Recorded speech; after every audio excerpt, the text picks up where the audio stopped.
Hello, I'm Tom Wisdom. This is the story of my grandfather, Joe Wisdom, as told in his own words on his 90th birthday in 1969.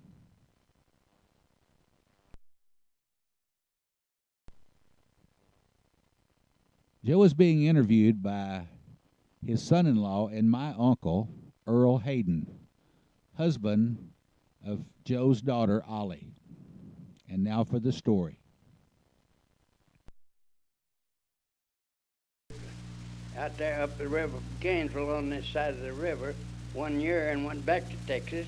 And in '87 we come back, and I made my home since '87. We come back when they was building this Santa Fe Railroad through here, through into the city.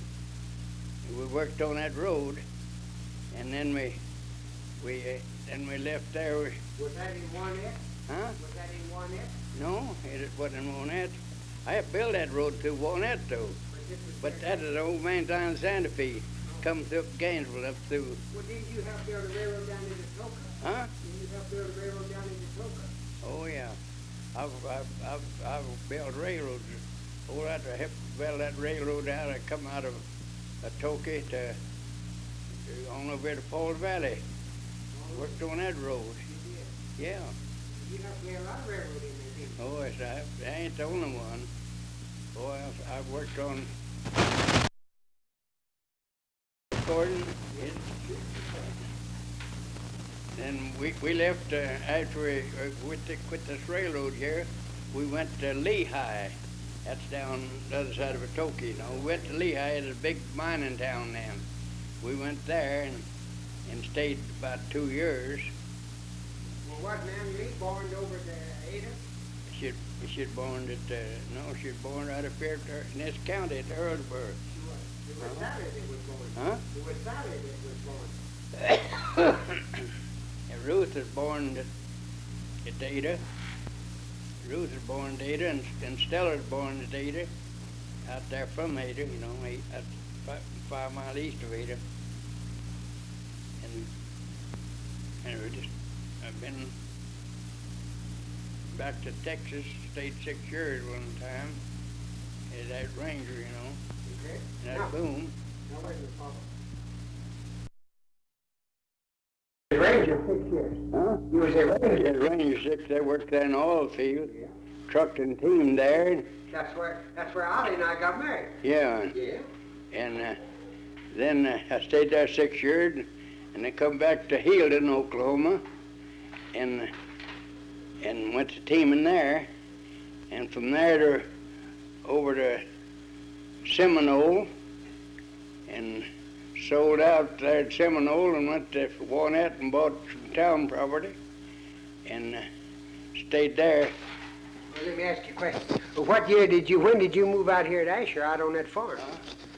I moved out on the farm and Hold it over, let's go. 20 moved out on that farm in 37, 30. What, 37? Yeah, I think it was 36 or 7. Let's see. That's all right. No, it's about, huh? I guess so. Let's see, when, I forgot when that was. Well, so much around. How long, then you moved in town here, but you lived out there how many years? 20 years? Did you live out there 20 years? 20 well, years. 37 would be right. Yeah, Yeah. yeah, So you moved out there in 37. yeah.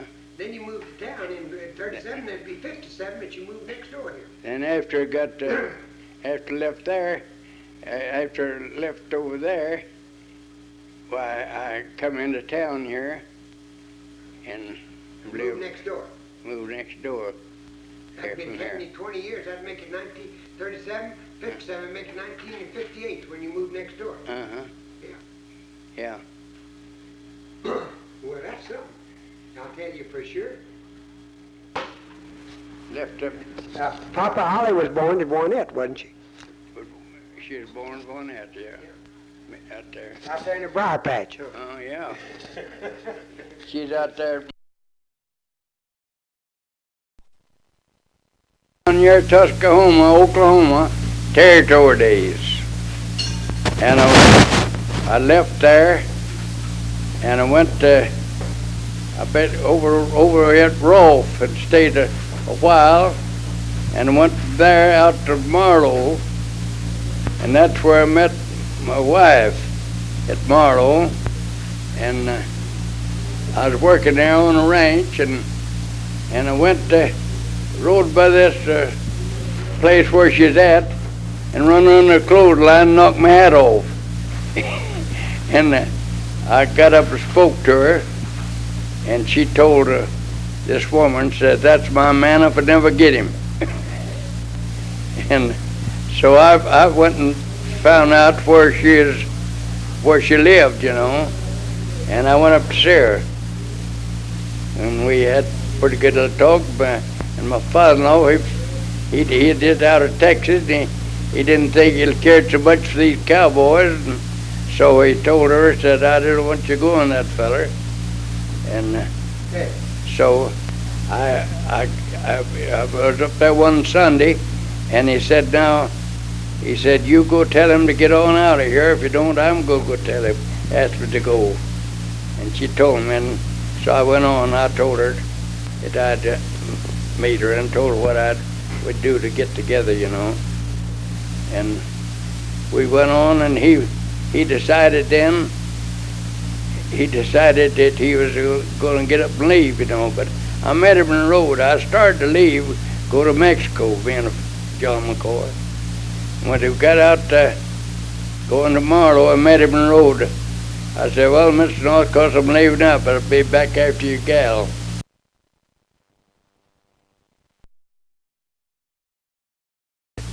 I went on back. I went on to town. John tried to get me going. We had really started saddle horse, started to go to Mexico. And when we got down uptown, up Marlow, there's 5 miles, why, I turned around and come back. And me and me both come back. And so we come by where she could see us, you know. And Florence, her sister, brought her down in the woods where we could talk, you know. Well, the next day, this old man loaded his wagon to leave. And she sent me word that he's leaving, and said, I'll stay up here at this neighbor. She told me I could stay with her, a woman and a man live right close to him. So I'll just go there and stay with them. And I said, "Well, all right, I'll just order the license, and we'll get married right off." I wouldn't have married near so soon if that meant for him, you know. And when we pulled, I ordered the license, and we got married, and then I went up. I went up to this reservation, got a job, and worked up there on that reservation, Cheyenne Rapids.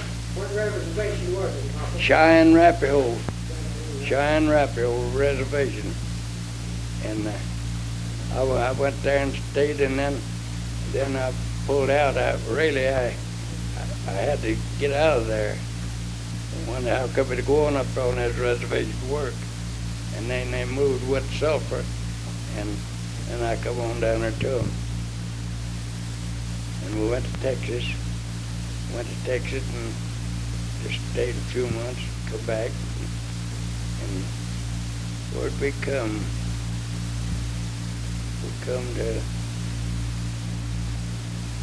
Where'd we come?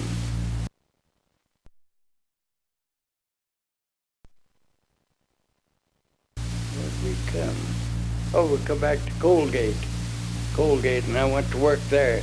Had a good team. Went to work at Colgate, and then happened to hear of a father up here at Walnut. There's a feller who's been up here, you know, just picked a cotton up in here. And Maud asked him, we'd worked with him a lot of McAllister and all around, you know. He teamed, and said, "You didn't have to meet a man by the name of Northcote up that gutter, did you?" She heard he'd married a black-headed woman, you know, and described the thing. And said, my sister and brother-in-law was with him. And he said, "No, I never struck nobody by that name." But he went back over to his camp. He's camped over there. going back to work on this coal hole. And when they got, give me a piece of candy, honey, somebody. And when he went back over the house and he got talking to his wife. He says, you know, I really believe it. I ate dinner with Joe's dad-in-law. And so he come back over there and told her that I believe it. And she told him, said he had a gray mule and a black mule. Well, he just come by there one day on Christmas, and Mr. Northcutt, come in and have dinner. Come in and have dinner. And he told him, looking at his mules, you know, and stuff, and he said, I did have a gray mule, and I traded the gray mule for another black one. And I said, I believe I ate dinner with your daddy. I don't remember the name, but I believe he ate Christmas dinner with him. And so when they got on, he come over there and told us about it then. And Maud said she had Sam Anderson Florence's picture. Said, would you know the picture if you'd see? And described him. Said, that's the people. Oh, she fired a letter up there. Well, they never got no answer. They just got in the wagon, Florence and Sam come down there.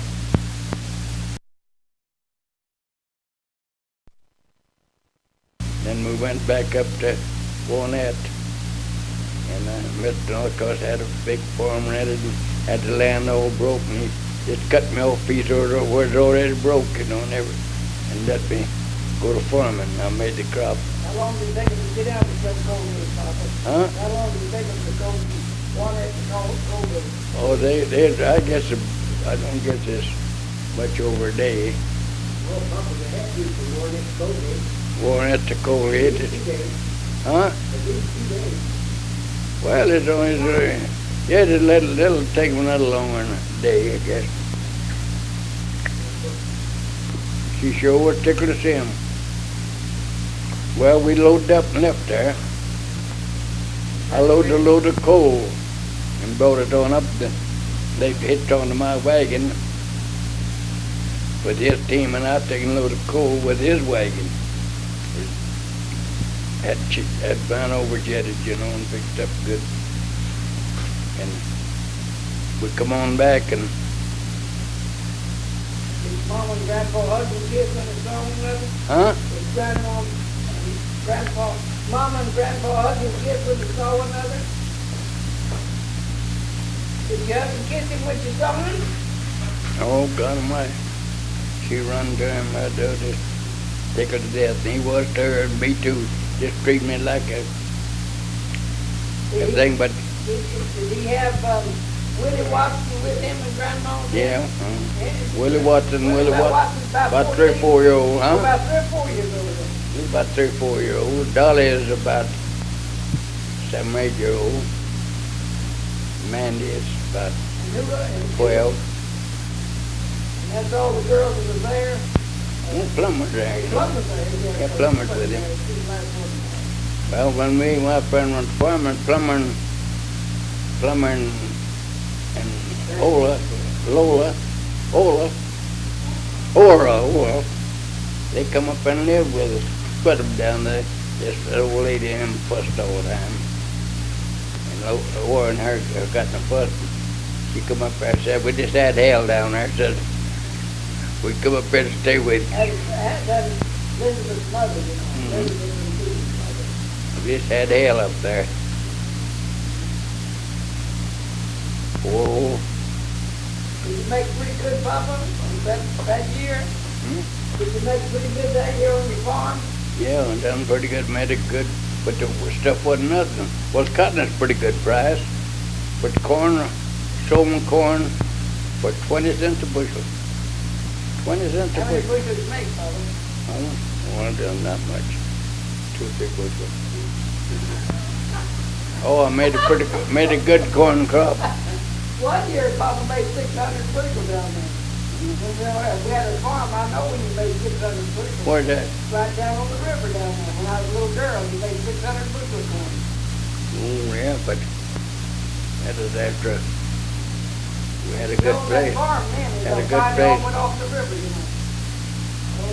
Oh, Sold that thing and I just saw I sold it. The river changed its course a little bit back to the first side, you know. And then I come back up there. I just saw her. Went out to the place. Fella had it bought, you know, and living out there. And I went back out there and no, I was sick of that river to move back away from it. Oh, that's good land. Boy, hit a really real good corn. Papa had him a real, Cotton. down there, you know, he was, brother got a piece of, either tomato peeling or peach peeling in his throat tube. And so Mama grabbed him up and run, and all of us kids running with him, you know. We run to the field, and Papa broke off of, he was down there gathering corn, no, doing something with corn. But he broke this corn thing off, a tender part of inside the heart of a piece of corn, you know. And Papa got a piece of that out of his throat, you know. And then, I know Papa, at that time when we lived there, Papa had one horse, the longest horse that I've ever seen. Papa just beat that horse, and he'd just rear up later. So, Papa, when you hadn't had a child born yet on that field. Huh? Oh, yes, yes. Not On when you Nita, were born. Nita's born out there on that farm. Nita was. Nita's born out there. He's born over here at Earl, Adley was born And at Earl. Nita's born over at Earlsburg. When his Indian territory wasn't Papa. She born over in 98, 99, 14th of February 99. Half dugout, wasn't it, Papa? Huh? When Andy born in a half dugout, Half dugout. I dug it myself and covered it with a wagon sheet and some cotton sacks. and now Had a chimney to it, though, and a dirt floor, you know, but had a chimney, boy. You could keep warm in that sun, good. When And we the sleep. Indians would come up there and scare Mama, wouldn't she just say, wouldn't she say, smallpox, you know? Yeah. They knew what the smallpox was, you know, and to scare them, the drunk Indians ride up there to get some questions. Mama, Oh, no, he'd come there all the time, every time he get drunk. I had a lease under him, you know. A lease, I'd leased, you know, and built me a house, you know, and everything.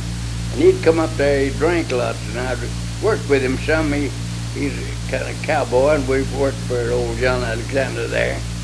And we'd come up there and holler, "Old Joe," just keep hollering, "Old Joe." And I'd go out there, and he'd be full of whiskey, and I'd be freezed to death, you know. And when he got, one time, I told him, I said, "Houston, we got smallpox that's gone home." They're afraid of them smallpox, the meanest was. That's going home, and he headed right back toward town, the other way, you know, hard as he could run. He's a good friend of mine, though. I was foolish when I sold that place there. Had a lease there, you know, I could made plenty of cotton and corn, everything there. That's foolish, but I've made them done foolish tricks all my life. you can see the hindsight. Huh? You can see in the front like you can see the hindsight. Yeah, if I could See the head. seen ahead, by God, I've had plenty of chances, opportunities. Had some. You made quite a little bit of money, haven't you? Down at Ranger, Texas, I had 90 head of good cattle one time. 90 head of good cattle Besides all your and some good mules and good saddle horses and good teams. good teams and everything. Oh, and then having, I did have some, I had some mules when I went to live there, you know. Yeah, but you had teams. I had 3 mules when I started to leave there. Because Earl, your son-in-law sitting over there, used to send you the feed. And you Yeah. wore a cap. And he courted you daughter. Well, that's about all the story better put in that, ain't it?